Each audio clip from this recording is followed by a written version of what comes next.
23-20, the final score here from Kinnick Stadium as we welcome you into the Unrivaled Postgame show. I'm your host, Mitch Gerber. Head coach James Franklin going to join us here momentarily to break down this one as, once again, 23-20, the final from Kinnick Stadium. Coach, what were your biggest takeaways from this one? Obviously, the environment was challenging. We had a bunch of injuries, next man up mentality. I don't know if we necessarily handled that as well as we should have.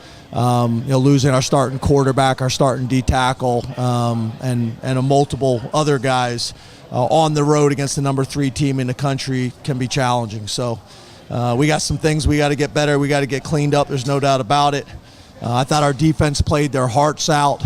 I thought their punter could have been the MVP of the game for them.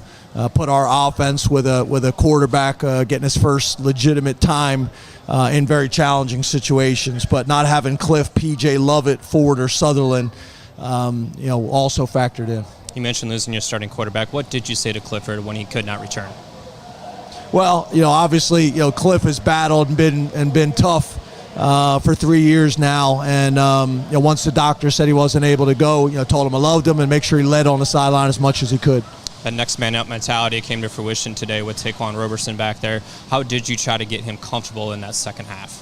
Well, I thought the one time where we went tempo and he did a good job moving the ball around and then made some plays with his legs as well. We were able to get him into a little bit of a rhythm there, but after that, we had a hard time doing it. Coach mentioned that there were some things that you want to clean up. What are some of those? Yeah, we'll talk about those next week. I got to watch the tape. Just like with the team, I don't go in and make a whole lot of corrections at this point after a tough loss. Tell them I love them. Make the corrections on Sunday. Coach, appreciate your time. Thank you. 23-20, the final score here from inside Kinnick Stadium as Penn State will now enter their bye week as we await to hear from, hopefully, Jordan Stout here in the near future as well on the Unrivaled Postgame show. Jordan Stout changing the field position. Coach Franklin mentioning Iowa's punter. He did a nice job, obviously, doing that as well today as we now welcome in Jordan Stout to the Unrivaled Postgame show right here. Jordan, I just asked Coach Franklin the same question I'm going to ask you. What are your biggest takeaways from this one? It is a tough game, and really the biggest takeaway is we can't take the winning for granted, and we're going to have to work even harder than we had before, and we need to come back after this game and be 10 times better than we were. Obviously, there was a lot of adversity on the injury front of things. What were you saying to your teammates as one of the leaders of this program? Regardless of who was in, I was saying, hey, man, get behind him, and they're going to do their thing. I went up to Taquan a few times. I was like, hey, man, you were made for this. Like, you're going to do great, and that's pretty much it. When it comes to the field position battle, obviously it was a back-and-forth contest between yourself and then Iowa's punter as well. Where did you find success today out there? Just trusting my training. I tried to go out there and take every kick with a grain of salt. I just did what I knew I could do, and even though it was super windy, I just kicked the ball. How did that wind play a factor? Going away from our locker room, it was pretty helpful, but towards the locker room, it was pretty tough. But the punts were good, so it is what it is. Afterwards, Coach Franklin was just talking about what he said to the team. What did you say to your teammates bouncing off of what you were telling them during the game? Oh, I just said, hey, guys, don't forget what we're working for. This game doesn't matter. We're going to come back. We're going to be better. Told everyone that. Jordan, appreciate your time and safe travels home. Yeah, thank you, Mitch.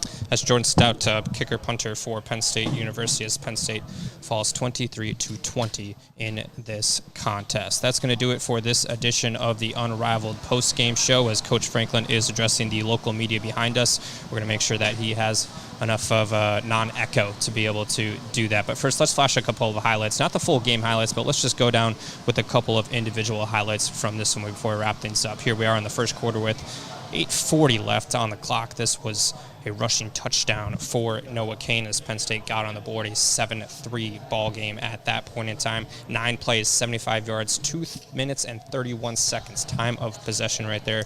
Kane's 4th rushing touchdown of the season. Here's Jaquan Brisker's interception. A nice play by Brisker to be able to intercept that ball in the first quarter. 4 minutes and 45 seconds left on the clock. The 2nd interception for Brisker this season. I will continue the momentum in this one as you get another look at that one. Brisker with the interception. And then obviously Jordan Stout just mentioned on the kicking aspect of things. That was important in this one, especially in that second half when quarterback Sean Clifford could not return to this contest. Stout able to connect on a 48-yard field goal to push Penn State's lead to 10 at that point in time. Iowa would punch back, gain the momentum, and ultimately win this game 23-20. That's going to do it for this edition of the Unrivaled Postgame Show. We'll see you following the bye week for Penn State and Illinois with the Unrivaled Pregame Show.